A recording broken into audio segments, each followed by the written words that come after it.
Hey, it's Dave Altavilla for Hot Hardware here at HP Amplify in scenic Nashville, Tennessee. We are looking at something new from HP that just was announced at CES, but here in the flesh, the Omen Max 16-inch gaming laptop. This machine is based on an Intel Core Ultra 9 275HX. So this is Arrow Lake H.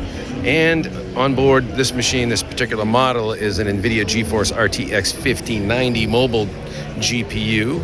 So it has the latest and greatest from Intel and NVIDIA on board. This is a sleek looking machine. It's white. It's also available in black. And the display is actually a 16-inch 1600p IPS display, but I believe OLED options are available as well.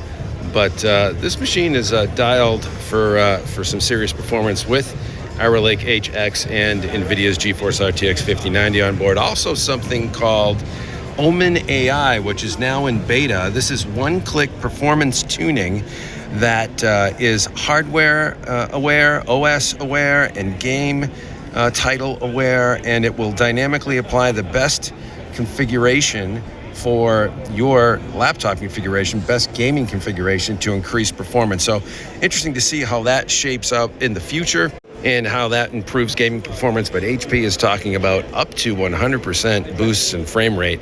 Lofty claims, but there you have it, the Omen Max 16-inch gaming laptop with Omen AI, and really just dialed up tight with Intel and NVIDIA on board. And this system, I am told, will be available at the end of the month, right around the end of March. Pre-orders are available now at hp.com. But that's it for now. I'm Dave Altavilla for Hot Hardware. Thanks for stopping by.